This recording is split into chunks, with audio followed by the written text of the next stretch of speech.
supaya antara kerjaan dan ibadah itu seimbang, itu mereka kacau semua, Tat. Jadi kerjaan, hidup, dan ibadah itu balance. Nah, resep-resep dari Islam sendiri itu untuk mengatur itu semua itu, apakah ada, Ustadz? Pernyataan seimbang itu sebetulnya tidak tepat juga.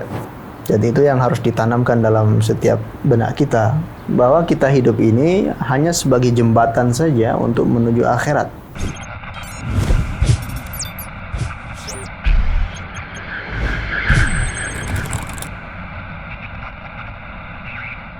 Assalamualaikum warahmatullahi wabarakatuh, Ustadz. Waalaikumsalam warahmatullahi wabarakatuh. Sehat, Tad, ya? Alhamdulillah. Alhamdulillah. Gimana tuh? Alhamdulillah sehat, Tad. Hayakallah. Yang jelas kita ini udah libur panjang, Tad, ya. Lumayan. Lumayan. Masya Allah. Soalnya saya ingat kan pas waktu kita syuting terakhir itu di bulan September ya, Bro, ya. September, Oktober, November baru mulai syuting lagi. Sebulan lebih, Tad. Iya, sempat tertunda waktu umroh itu ya. Ya baru bisa lanjut lagi, alhamdulillah. Ini bisa ngebayang sih kalau misalnya antum itu sibuk banget, Tete. Selain ngajar, juga ngisi kajian di beberapa tempat kayak gitu, Tete. Ya, menyibukkan diri aja. Menyibukkan diri. Daripada kosong kan. Masya Allah. Karena Masya Allah. kalau waktu kosong banyak itu malah berbahaya. Ya. Insya Allah, teman-teman. Jadi di tengah kesibukannya sempat mampir ke The Insight untuk ngajar kita di sini. Masya Allah. Semoga bermanfaat ya. Amin, amin, amin, Tat. Jadi sebenarnya apa yang akan kita obrolin sekarang itu masih ada hubungannya dengan kesibukan, Tat. Oh ya? Nah, dari teman-teman sendiri yang udah merasa kayak profesional, terus udah gitu pas satu karirnya itu bener-bener butuh satu effort yang lebih di kerjaannya dia, itu terkadang itu untuk supaya antara kerjaan dan ibadah itu seimbang, itu mereka kacau semua, Tat. Jadi apa yang kita akan obrolin sekarang itu adalah work life, ibadah, balance. Jadi kerjaan, hidup, dan ibadah itu balance. Nah, resep-resep dari Islam sendiri itu untuk mengatur itu semua itu, apakah ada, Ustadz? Tafadhol, Ustadz.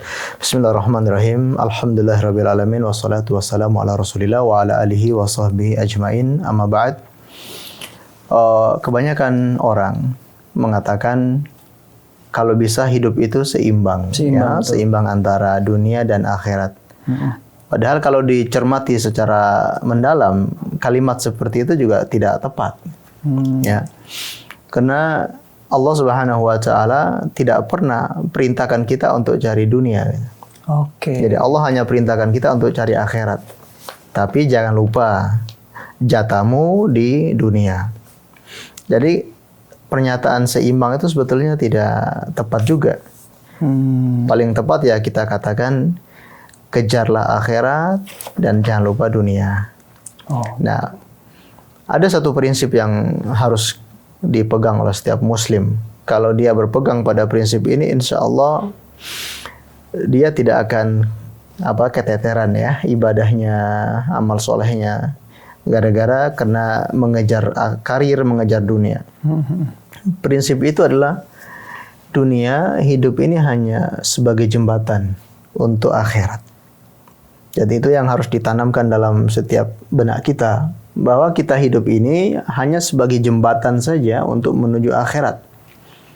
Tujuan hidup sebenarnya bukan di dunia. Kita hanya mampir saja. Rasulullah SAW menggambarkan, kata beliau kepada Ibnu Umar, kun fid dunya ka'annaka gharibun aw abirus sabil. Hiduplah kamu di dunia itu sebagaikan orang yang asing. Orang yang asing itu dia masih hidup sebentar, dia masih menikmati sesaat, kemudian dia akan pulang ke tempat aslinya. Dia pergi ke temannya atau ke saudaranya di kota lain, nah dia asing di sana. Dia masih sempat tinggal beberapa saat. Ya. Yang lebih tingkatannya lebih bagus lagi, yaitu mereka yang awabiris sabil. Orang yang dalam perjalanan saja, dia hanya singgah di suatu tempat untuk istirahat sejenak, lalu dia pergi lagi. Nah, itulah hidupnya Rasulullah SAW. Dan begitulah Rasulullah memandang hidup ini. Nah, seorang muslim kalau memandang hidup ini hanya sebagai wasilah untuk mendapatkan akhirat, maka yang ada di pikirannya, orientasi hidupnya hanyalah akhirat. Dia mencari dunia secukupnya saja. Bukan sebaliknya kayak kebanyakan kita sekarang ini kan, kebanyakan manusia justru hidupnya semuanya diporsir untuk dapatkan dunia, ibadahnya malah keteteran. Nah ini yang sangat keliru. Oleh karena itu harus kita berpegang pada prinsip ini agar kita betul-betul sadar kalau tujuan hidup ini hanyalah sementara, jembatan untuk mendapatkan akhirat. Dan segala yang kita lakukan, karir yang kita kejar, cita-cita yang ingin kita raih, pekerjaan yang kita jalankan sekarang ini, sebetulnya itu semua juga untuk Allah gitu. Oh, jadi sama sekali bukan untuk diri kita, bukan untuk kita nikmati dunia ini. Makanya Allah pernah mengatakan, Inna sholati wa nusuki wa mahyaya wa mamati lillahi rabbil alamin. Sesungguhnya salatku, kemudian ibadah sembelihanku, wa mahyaya wa mamati, hidupku dan matiku hanyalah untuk Allah Rabbul Alamin. Berarti bisa kita bayangkan seluruh aktivitas hidup ini hanya untuk Allah. Kita kerja untuk Allah, kita menikah untuk Allah, kita berjalan untuk Allah, kita duduk untuk Allah, kita tidur untuk Allah, kita bangun untuk Allah, segala semuanya untuk Allah. Itu harusnya yang diberikan setiap orang kepada Allah Subhanahu wa taala. Nah, dengan demikian insya Allah seseorang tidak akan melalaikan kewajibannya untuk ibadah, untuk amal soleh, karena dia berpikir orientasi hidupnya hanya akhirat gitu ya. Kalau dia bekerja ya hanya untuk sebagai jembatan saja, untuk memang dia hidup di dunia itu dia punya kewajiban, dia punya tanggung jawab, dia juga harus hidup, ya, jadi harus makan. Nah itu sunnatullah manusiawi. Tapi jangan sampai itu semua melalaikan tujuan yang sebenarnya, yaitu ibadah kepada Allah Subhanahu Wa Taala. Betul, Masya Allah. Berarti itu kuncinya di mindset ya. Jadi pikiran kita apapun yang kita lakukan untuk masalah pekerjaan, mengejar karir itu semua, itu gimana mindset yang benar itu Tat? Jadi apakah ya udah kita benar-benar kerja itu cuma secukupnya aja untuk apa yang kita butuh, tapi sebenarnya apapun yang supaya bernilai ibadah itu tadi, pekerjaan yang kita lakukan itu niatkan lillahi ta'ala itu lillahi tadi. ta'ala. Jadi semua kembali ke pola pikir ya. Atau yang kita sebut dengan keyakinan ya. Memang segala sesuatu itu sumbernya ya dari keyakinan. Orang itu mau semangat ibadah itu ya dari keyakinan.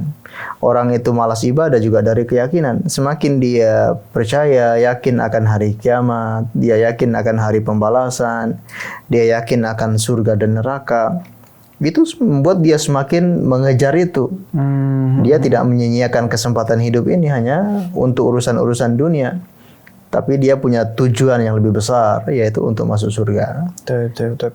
Berarti Tat, kalau misalnya pas waktu kita pengen untuk, katakanlah untuk mengejar karir yang, kita ada di satu pekerjaan, dan pengen untuk mengejar karir yang tinggi, itu sebenarnya gimana Tat? Kalau misalnya kita terobsesi untuk mengejar itu semua? Taib. Tidak masalah. Kita punya cita-cita, kita punya semangat untuk menaikkan kualitas diri. Betul.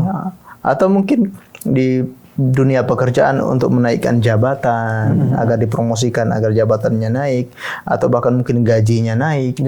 Tidak masalah. Itu sah-sah saja, dan itu dibolehkan dalam agama Islam. Bahkan justru kita diperintahkan untuk terus maju dalam agama Islam. Ya? Dalam hal dunia ya? Dalam hal dunia maupun dalam hal akhirat. Jangan berhenti di tempat itu. Kalau bisa terus menaikkan kualitas diri itu. Jangan setiap hari gitu-gitu aja. Ya. Tapi kembali lagi tujuannya untuk apa? Okay. Kita pengen menaikkan gaji, menaikkan jabatan. Kira-kira apa niatnya? Betul. Kembali ke niat lagi. Ya, niatnya agar semakin bermanfaat, maka untuk umroh, bagus. Untuk haji gitu. Kalau dia niat menaikkan gaji agar semakin bermanfaat untuk ibadah, kayak contoh tadi untuk umroh, untuk bisa pergi haji, untuk bisa silaturahim. Karena ada amalan-amalan yang memang butuh biaya gitu. Menjamu tamu misalkan, itu walaupun kelihatannya sepele tapi juga butuh biaya.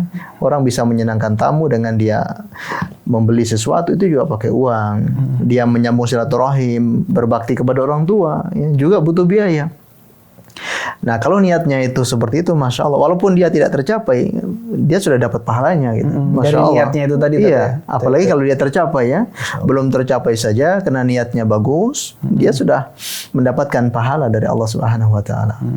Ya, jadi semua sah-sah saja asalkan niatnya ya. Tapi kalau dia niatnya naikkan gaji, naikkan pangkat agar bisa lebih menikmati dunia, lebih terlihat keren daripada yang lain, kelihatan mapan ya. Kalau hanya untuk itu rugi gitu. Ngapain hanya untuk itu, capek-capek kerja tapi hanya untuk perkara-perkara yang remeh ya, untuk perkara dunia, hanya gaya hidup dan seterusnya. Jadi kalau misalnya dilihat dari penjelasan antum tadi itu, kita juga bisa melatih rasa tawakal tadi ya. Artinya niat yang di awal itu benar-benar yang seperti tadi, mindset itu berubah. Mengejar dunia nggak masalah. Kita dituntut untuk lebih maju daripada posisi yang sekarang ini kita raih gitu kan ya. Betul. Tapi dengan niat untuk memperkuat akhirat kita gitu kan ya. Untuk amal soleh gitu loh. Jadi apapun yang kita capai di dunia ini paling nggak ada korelasi dan ada manfaatnya untuk akhirat kita. Betul, gitu. Kembali ke pernyataan awal tadi ya, mindset kita, dunia itu hanya sebagai jembatan ya. Semua aktivitas, apakah untuk memajukan karir, menaikkan jabatan, mendapatkan gaji yang besar, itu semua hanya sebagai jembatan, wasilah untuk akhirat. Kata Nabi SAW, khairun nas anfa'uhum linnas. Sebaik-baik manusia yang paling bermanfaat untuk orang lain. Kalau dia punya jabatan semakin tinggi semakin bermanfaat, Masya Allah. Dia punya harta semakin banyak semakin bermanfaat, Masya Allah. Dia punya karir yang besar, semakin naik semakin bermanfaat, Masya Allah. Itu sesuatu yang disukai dalam agama Islam. Masya Allah. Ya. Itu kalau misalnya kita ngaca ke cerita-cerita sahabat ataupun ulama tempo dulu, itu ada nggak sih yang bisa kita jadikan suri toladan gitu loh, bagaimana mereka itu sibuk dengan katakanlah kaya lah ya, tapi mulia di sisi Allah juga gitu. Mungkin ada kisah-kisah yang mungkin antum bisa share ke kita, Tat. Masya Allah. Ya kalau kita contoh para sahabat Nabi itu, mereka orang-orang yang selalu mengejar akhirat tapi tidak lupa dunia. Jadi mungkin kebalikan dari kita ya. Kalau kita mengejar dunia jangan lupa akhirat. Kalau kita punya teman yang selalu sibuk kerja, kita bilang ya dunia boleh kamu kejar, kamu cari harta boleh, tapi jangan lupa sholat, jangan lupa akhirat. Ini kebalikan. Para sahabat itu justru selalu mengejar akhirat tapi tidak lupa dunia. Ada yang bekerja, ada yang berdagang, bisnis, bahkan menjadi kaya raya. Ada yang kalau Allah bukakan, Allah lapangkan rezekinya, dia menjadi kaya raya. Ada juga yang memang tidak dilapangkan rezekinya, ya dia menjadi orang yang tidak punya, menjadi fakir. Tapi tujuan mereka hidup adalah untuk akhirat. Terbukti ketika mereka jadi kaya, harta itu digunakan untuk akhirat itu. Iya. Ya, jadi bukan untuk foya-foya, bukan untuk menyimpan harta agar menjadi orang yang paling kaya, bukan. Atau untuk memperbesar rumah, atau untuk membeli kendaraan yang terbaru paling mewah, bukan. Justru semakin kaya, semakin mereka gunakan untuk akhirat. Sampai yang fakir ini, para sahabat yang miskin-miskin ini, cemburu. Iri dengan orang-orang kaya itu. Itu iri yang diperbolehkan tadi ya? Yang diperbolehkan ya. Kata mereka, "Dhahaba ahlud duthur bil ujur." Wahai Rasulullah, orang-orang kaya itu telah pergi dengan memborong pahala. Ya. Mereka punya kelebihan harta, mereka bisa sedekah, mereka bisa berbuat banyak kebaikan dengan harta mereka. Dan kami apa gitu? Kami nggak punya harta, apa yang bisa kami lakukan? Rasulullah ajarkan, kalian berzikir, kalian membaca subhanallah, alhamdulillah, wa la ilaha illallah, Allahu akbar. Itu juga bagian dari sedekah gitu. Akhirnya mereka pun mengamalkan zikir seperti itu, tapi ternyata didengar juga oleh orang-orang kaya. Yang kaya ini mereka berinfak, hartanya mereka keluarkan di jalan Allah, sekaligus mereka juga mengamalkan zikir yang diajarkan oleh Rasulullah itu. Iya. Nah, orang-orang miskin mengeluh lagi, wah mereka orang-orang kaya ini sudah dapat double pahala gitu. Iya, mereka juga mengamalkan zikir-zikir itu. Kata beliau, hadza min fadlillah yu'tihi may yasha. Ini sudah ya keutamaan dari Allah. Allah berikan kepada siapa yang Dia kehendaki. Ada yang dilebihkan, ada yang diutamakan, ada yang tidak ya. Jadi para sahabat itu mereka juga menikmati dunia, mereka juga mengambil dunia, tapi itu dijadikan jembatan untuk akhirat.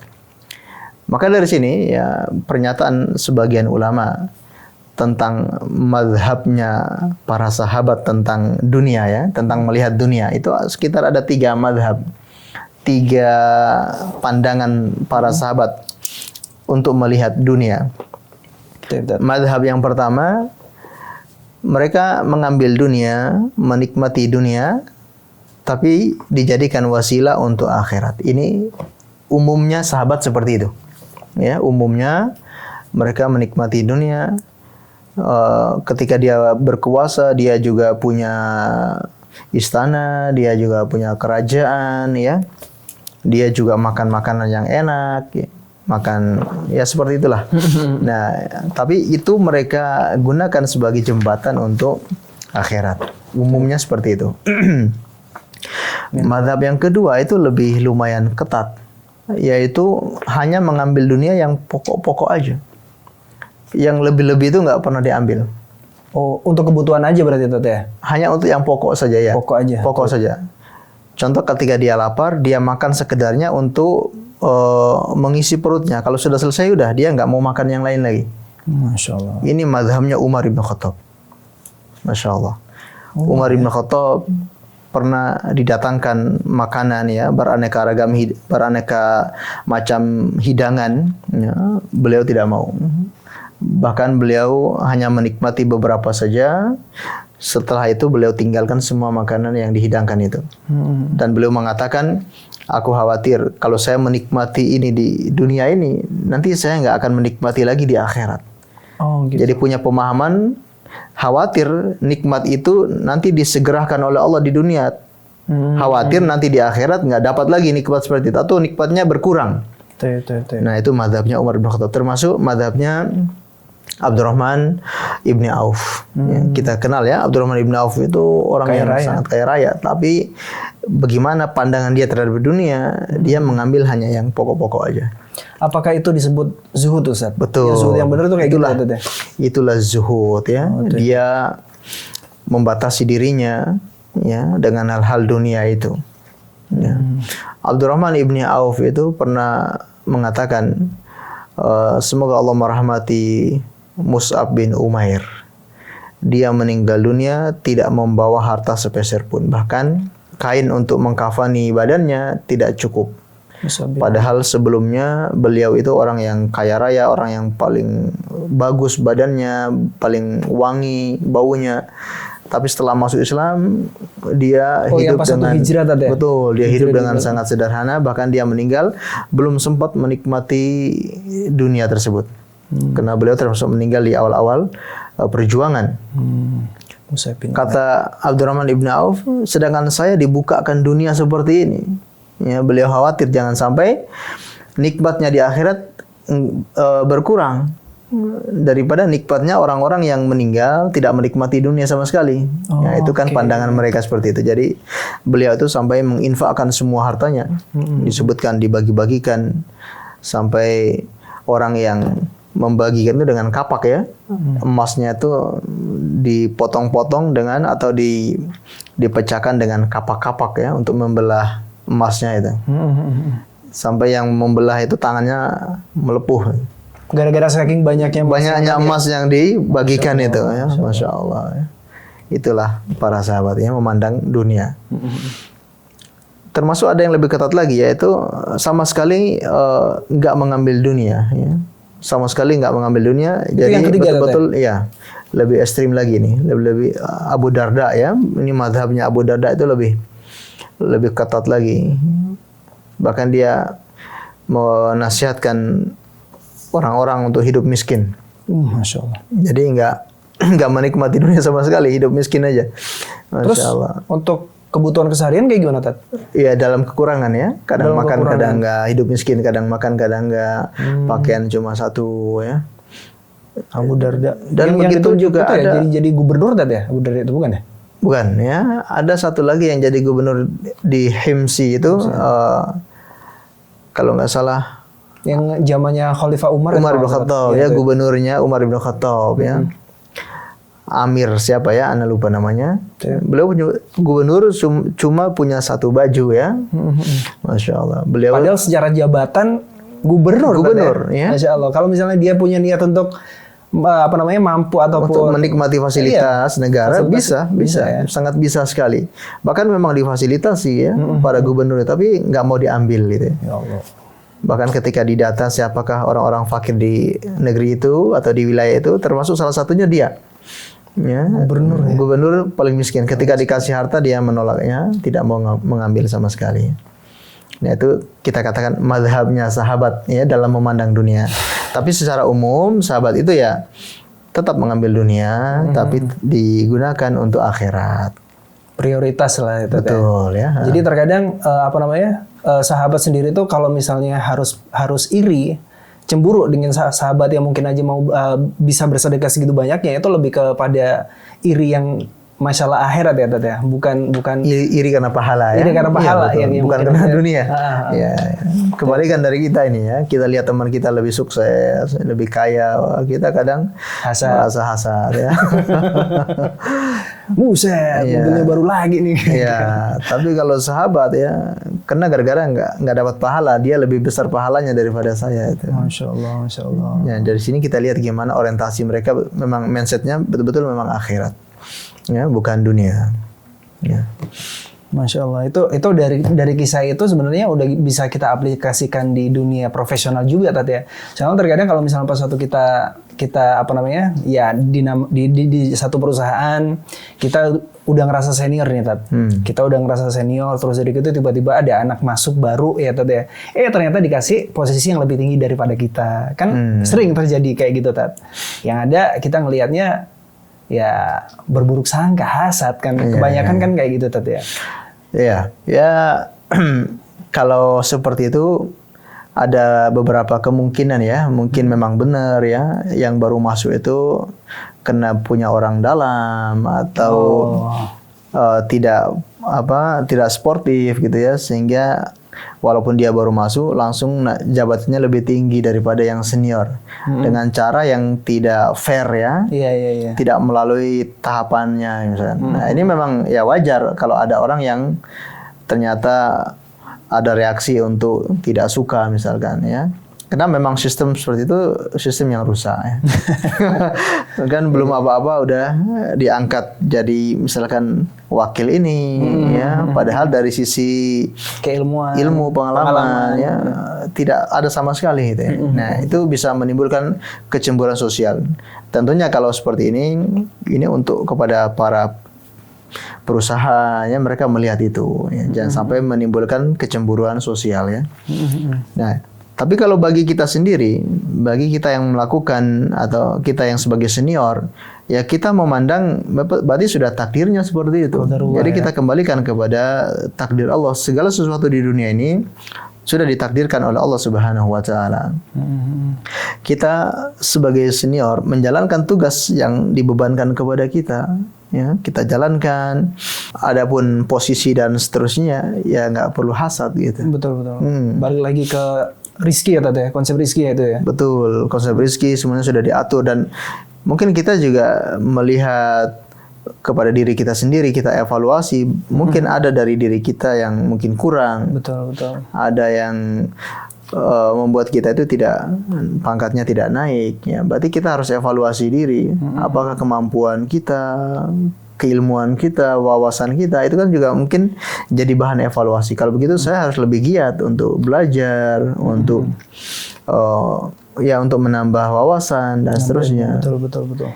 Dan itu belajar untuk itu, Tat ya, untuk bisa menerima takdir yang udah ditetapkan untuk kita, Tat ya. Betul. Bisa lebih bisa lebih ikhlas lah mungkin lah dalam menjalani. Lapang dada ya. Mencegah dari hasad itu tadi, Tat ya. Betul ya, jangan sampai timbul perasaan hasad, ataupun seandainya timbul pun ya kita usaha cepat dihilangkan. Dan namanya manusia ya, selalu ada muncul perasaan hasad, maka segera dia hilangkan.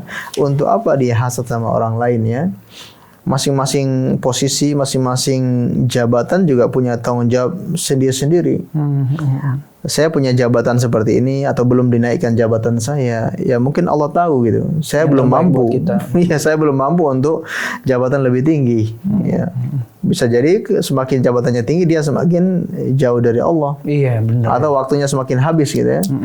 Karena jabatannya tinggi, mungkin dia banyak kegiatan di luar, kegiatan di mana, akhirnya waktunya habis, nggak ada buat baca Quran, nggak ada buat majelis ilmu misalnya. Betul. Ya. Karena itu tadi Allah tahu yang terbaik buat kita meskipun apa yang ditakdirkan itu tidak sesuai apa yang kita inginkan. Betul. Gitu ya. Jadi kita evaluasi aja ya, dan kita berhusnudzon kepada Allah. Dan semua yang Allah tetapkan pasti baik buat kita. Aneh jadi inget itu Tat, kisahnya pernah diceritain sama Ustadz siapa lupa nih. Jadi yang pas satu itu Tat, zaman si Syekh bin Bas rahimahullah jadi rektor di UIM. Terus udah gitu beliau kan ngundang Syekh Albani untuk ngajar di situ. Ya kan? Terus udah gitu yang pas satu dikasih majelis di Masjid Nabawi, ternyata majelisnya Syekh Albani itu lebih rame daripada Syekh bin Bas. Pernah dengeran tuh kisah itu? Yang akhirnya murid-muridnya si Syekh bin Bas itu tanya sama si Syekh bin Bas, gimana nih Syekh, kok majelisnya Syekh Albani lebih rame gitu kan? Langsung jawabannya Syekh bin Bas itu penuh dengan hikmah, dia menjawab, ya itu adalah satu kelapangan dari Allah gitu loh, ya kan? Kelapangan dari Allah dan Allah menadirkan kepada siapa yang Dia kehendaki. Masya Allah ya. Itu hatinya gimana gitu? Ya, luar biasa untuk mempunyai hati yang bersih seperti itu, Dad. Jadi termasuk dalam dunia akademik, dunia ilmu, dunia dakwah, dunia kajian, dunia ustadz ya, termasuk dunia ulama gitu ya. Itu juga memang sangat rawan untuk timbul perasaan hasad gitu ya, melihat ada ustadz fulan jamaahnya lebih banyak. Padahal dia lebih senior. Ini ustadz baru lulus misalkan, dia baru mengisi di tempat ini tapi jamaahnya lebih banyak daripada dia. Nah, itu justru lebih bersyukur ya, alhamdulillah kalau ternyata jamaahnya banyak yang mau kajian, artinya beban dia semakin berkurang gitu ya. Kita ini kan dibebani untuk berdakwah, menyampaikan ilmu kepada masyarakat. Nah, kalau ada ustadz datang kemudian jamaahnya banyak, alhamdulillah berarti beban kita semakin berkurang.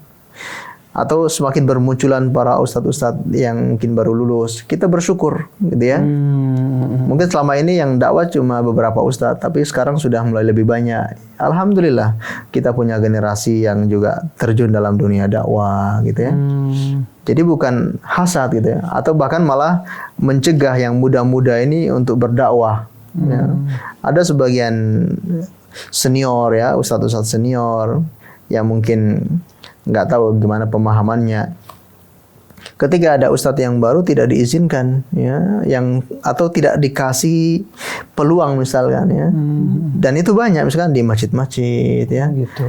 Senior-senior ini kadang-kala nggak mau kasih peluang untuk yang muda-muda, gitu. Baik dalam pengelolaan masjid, baik untuk ceramah, khutbah atau imam, gitu ya. Oh, terjadi juga ya Tad ya? Banyak terjadi di kalangan kita ya, apalagi imam misalkan. Karena dia lebih senior, dia nggak mau yang muda-muda ini jadi imam. Gitu. Jadi yang penting dia aja terus itu. Padahal dari sisi bacaan, yang muda-muda lebih bagus karena mereka belajar secara khusus untuk tilawah ataupun untuk qiraah gitu. Dan pikir cuma di dunia kerjaan aja ada hasad-hasad model kayak gitu, Tad. Semua lini ya. Semua lininya. Dan namanya hasad itu kan dia menyerang di satu profesi ya. Oh, Masya Allah. Jadi kalau lain profesi mungkin nggak begitu besar. Tapi kalau sudah satu profesi, pedagang sama pedagang, pelajar sama pelajar, ustadz sama ustadz, kiai sama kiai, ataupun satu kantor sama-sama karyawan di satu kantor itu. Nah, itulah yang potensi untuk hasad itu ada.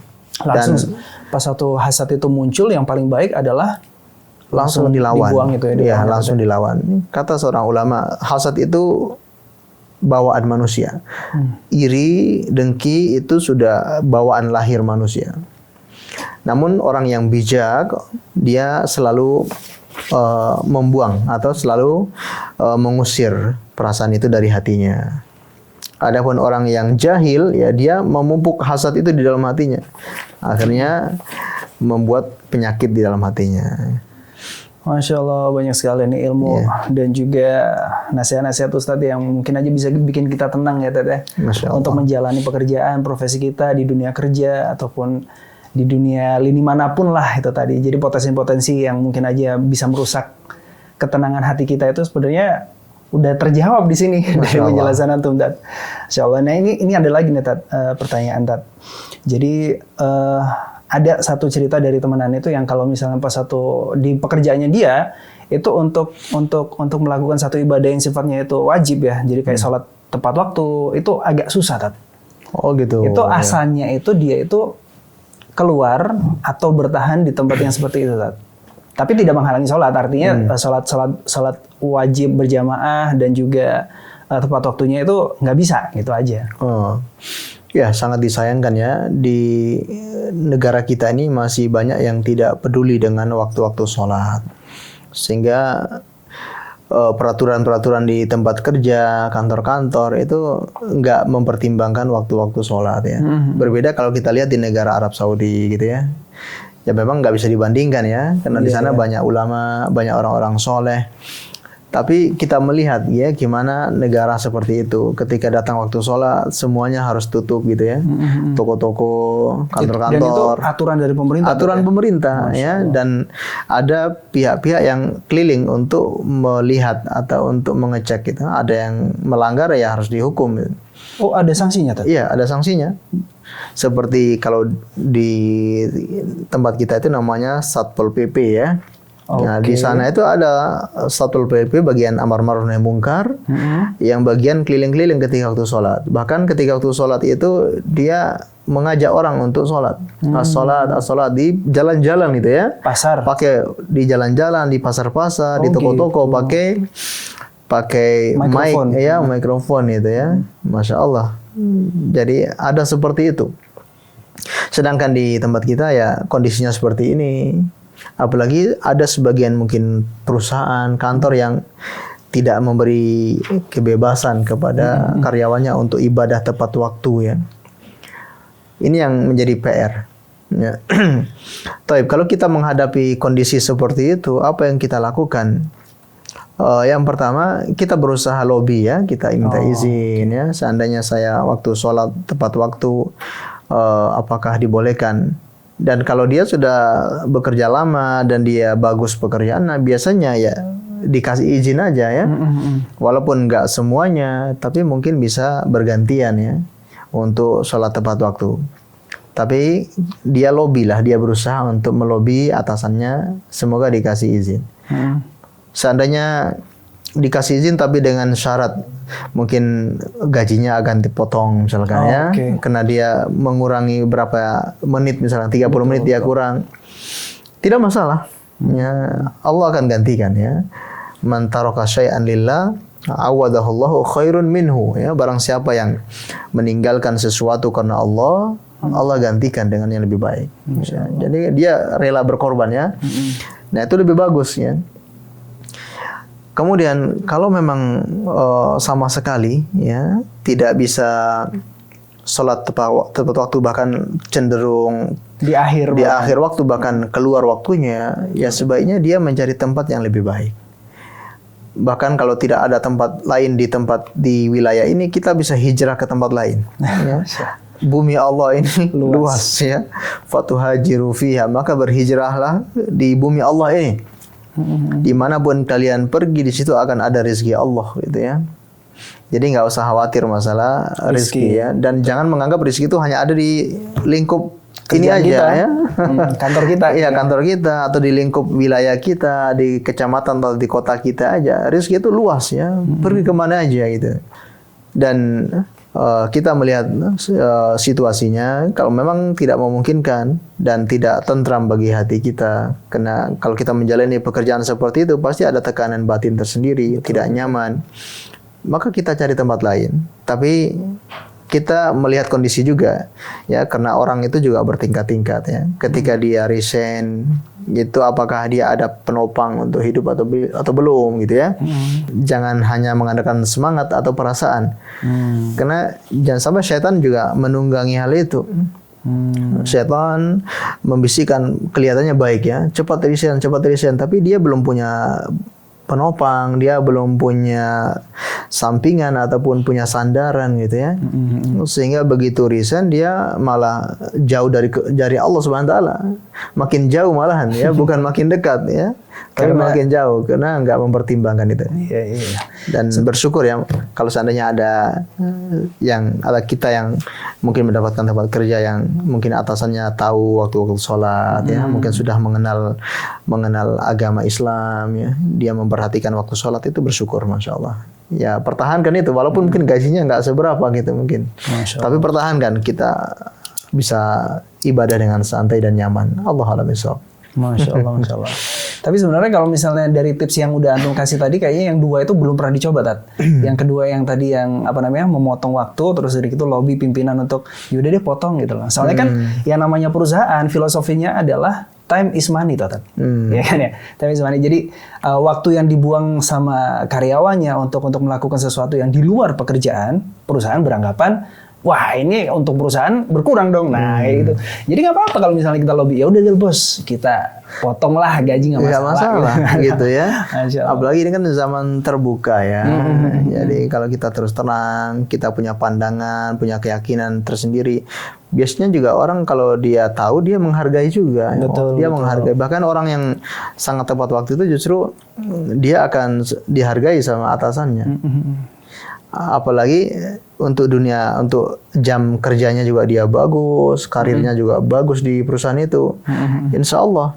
Yang jadi masalah kalau dia betul-betul perhatikan sholat tapi kerjaannya berantakan. Nah ini yang jadi kendala gitu ya. Kita harus bagus dua-duanya ya. Karena kita punya tanggung jawab kepada perusahaan juga. Betul. Mulai dari jam kerja, kewajiban kita di perusahaan itu, akad-akadnya apa aja itu yang harus dipenuhi ya. Betul. Jadi hablum minallah juga bagus, hablum minannas juga bagus. Dan bisa jadi dengan ketaatan kita, dengan on time kita dalam melaksanakan ibadah, itu bisa jadi jalan hidayah buat mungkin aja orang-orang yang di perusahaan yang masih belum aware dengan hal itu ya, Tata, belum perhatian dengan keutamaan ibadah di tepat waktu. Masya Allah, dakwah itu bisa di mana saja ya, bisa dengan sikap, dengan perbuatan, atau dengan pilihan-pilihan yang kita ambil, atau keteguhan yang kita pilih. Itu bisa jadi motivasi untuk orang lain gitu. Betul. Ada sebuah kisah di suatu perusahaan, ada 2 orang muslim. Yang satu itu nggak terlalu berpegang pada prinsip agama. Jadi muslim yang satu ketika ada acara-acara agama lain juga dia ikut berbaur ya, bahkan dia ikut mendukung ya. Sedangkan dan akhirnya disenang sama teman-temannya, banyak temannya di perusahaan itu. Yang satu dia sangat menjaga prinsip agamanya, ketika acara agama lain ataupun ada hari raya agama lain, dia tidak sama sekali nggak ikut berbaur, dia nggak mendukung sama sekali. Walaupun dia banyak yang dihujat, dia dibenci sama sebagian orang. Nggak toleran lo gitu kan ya. Ya. Tapi pada akhirnya justru yang muslim yang pertama tadi, yang selalu toleransi itu, malah itulah yang dipecat daripada muslim yang taat, yang memegang prinsip ini. Ya, kata atasannya, kamu terhadap agama kamu saja, kamu nggak ada prinsip gitu. Kamu plan, kadang ikut ini, kadang ikut itu. Apalagi dengan perusahaan saya. Ya, untuk agama aja kamu nggak punya prinsip, apalagi loyalitas kamu kepada perusahaan saya. Bisa-bisa kamu akan menghancurkan perusahaan saya. Gitu. Akhirnya dipecat yang itu. Sedangkan yang satunya dipertahankan ya. Karena kepada agamanya aja dia punya prinsip, apalagi perusahaan saya. Gitu. Masya Allah. Jadi seperti itu, Masya Allah. Hatta meskipun dia tidak disukai tadi ya sama orang-orang yang lain, karena tidak disukai karena prinsip awalnya memang gitu ya. Masya Allah. Tapi lama-lama orang juga akan beradaptasi gitu ya. Iya. Nah, masalah toleransi itu sebenarnya toleransi yang benar itu seperti apa, Tat? Apa kita open minded banget dengan semua hal yang sifatnya itu berbeda dengan prinsip yang kita yakini, atau toleransi yang benar-benar ya wes lakum dinukum waliyadin kayak gitu, Tat? Ya, toleransi itu dalam urusan dunia ya. Kita ya, kerjasama dalam urusan dunia. Misalkan kita punya satu visi misi untuk perusahaan tersebut, walaupun agama berbeda-beda, ya kita sama-sama untuk membangun perusahaan itu. Oh, itu yang toleransi. Nah, itu toleransi gitu ya. Atau ketika datang waktu ibadah agama lain ya, kita nggak boleh melarang mereka untuk melakukan ibadah itu. Ya, ini namanya toleransi. Kita nggak melarang, tapi kita nggak boleh ikut gitu. Begitupun ketika datang ibadah kita, mereka juga tidak boleh melarang kita untuk ibadah. Yang tidak boleh itu ketika mencampur adukkan, ya. Acara agama lain dengan agama Islam juga dicampur adukkan dengan nama toleransi. Nah, ini yang tidak benar gitu. Karena nggak mungkin bisa dicampur, mau kapanpun nggak bisa. Gitu. Iya. Dari konsep ketuhanan aja, keyakinan itu udah nggak bisa sama. Gimana mau nyatu? Semakin dipaksakan untuk nyatu, semakin hancur gitu. Masya Allah. Banyak sekali ilmu yang udah kita dapat nih teman-teman nih di The Insight episode kali ini. Masya Allah. Jadi kita bisa kebuka ya bahwa sebenarnya prioritas kita dalam bekerja, dalam mencari dunia itu sebenarnya adalah wasilah kita untuk ke akhirat tadi ya. Dan juga mindset kita supaya tidak hasad kepada orang-orang yang mungkin aja dikasih rezeki lebih sama Allah gitu kan ya. Jadi kita boleh iri, boleh dengki, tapi untuk urusan akhirat. Kalau misalnya kita ngaca ke kisah-kisah yang Antum tadi ceritakan. Nah, sebelum kita tutup nih Tat, mungkin Antum bisa kasih nasihat terakhir nih Tat buat teman-teman yang mungkin aja ngelihat ibadah itu masih nomor sekian. Jadi katakanlah yang pas satu udah datang panggilan adzan, panggilan sholat, itu masih antar aja. Nah, itu nasihat terakhir Antum apa Tat?